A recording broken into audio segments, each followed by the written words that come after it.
Good morning बच्चों।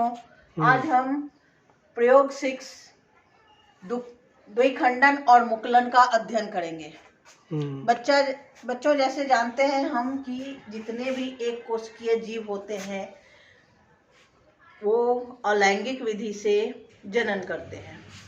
तो amoeba जो एक कोशिकीय जीव है वो द्विखंडन विधि से और इष्ट मुकुलन विधि से जनन करता है। इसके अध्ययन के लिए बच्चों हम परमानेंट स्लाइड्स देखेंगे कि कैसे अमीबा में द्विखंडन और इष्ट में मुकुलन होता है। तब तक मैं डायग्राम के द्वारा आपको बताती हूँ कि अमीबा द्विखंडन विधि से जनन कैसे करता है। बच्चों ये अमीबा है जो अनुकूल परिस्थिति, भोजन और तापमान के मौजूद होने पर प्रजनन शुरू करता है अलैंगिक विधि से। इसमें सबसे पहले क्या होता है कि साइटोप्लाज्म जो अमीबा की कोशिका के अंदर द्रव्य होते हैं वो 2 भागों में बंटना शुरू होते हैं और सबसे पहले जो अमीबा की कोशिका होती है वो इनलार्ज होके 2 भागों में बंटना शुरू होती है, यानी कि न्यूक्लियस 2 भागों में सबसे पहले बंटता है।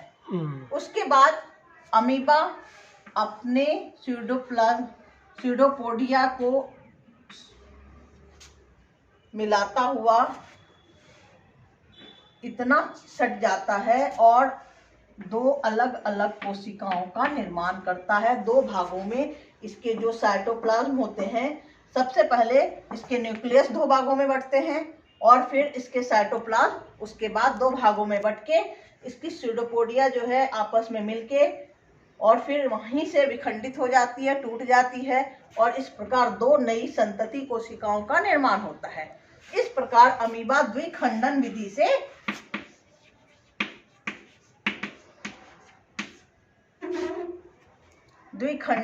से जनन करता है। बच्चों अब इष्ट की कोशिका को हम देखेंगे। इष्ट की कोशिका जो है मुकुलन विधि से जनन करती है। ये भी एक प्रकार का अलैंगिक जनन है। इसमें सबसे पहले क्या होता है, जो पैतृक कोशिका होती है इष्ट की, उसमें एक उभार आना शुरू हो जाता है। इस उभार को हम मुकुल बोलते हैं। बच्चों ये मुकुल ही फिर विकसित होके अनेक मुकुलों में बनता जाता है और ये मुकुल शरीर से अलग होके एक नई संतति कोशिका बना लेते हैं। इस प्रकार इष्ट में मुकुलन विधि से जनन होता है। अब हम प्रयोग के लिए सबसे पहले क्या करेंगे, ये आपका माइक्रोस्कोप है और ये देखिए इष्ट की परमानेंट स्लाइड्स है और ये अमीबा की परमानेंट स्लाइड्स है। स्लाइडों को हम कभी भी बीच से नहीं पकड़ेंगे, ये हमें सावधानी रखनी है।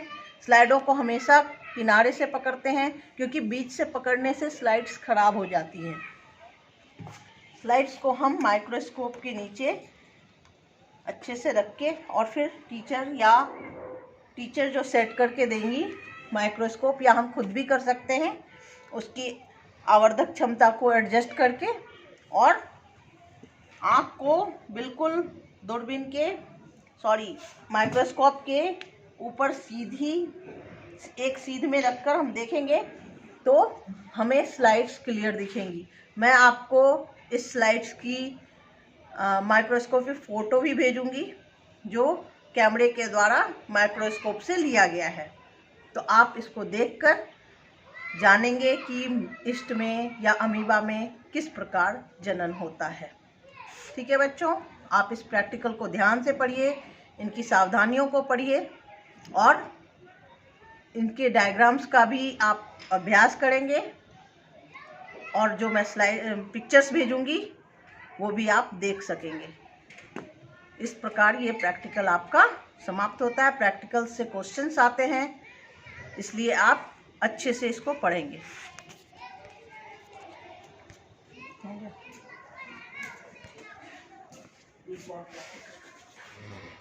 ऐसे वाला निकाल दो सर, वो भी खत्म ही कर दूँ आज मैं। 2 ही प्रैक्टिकल बच रहे हैं 10th में।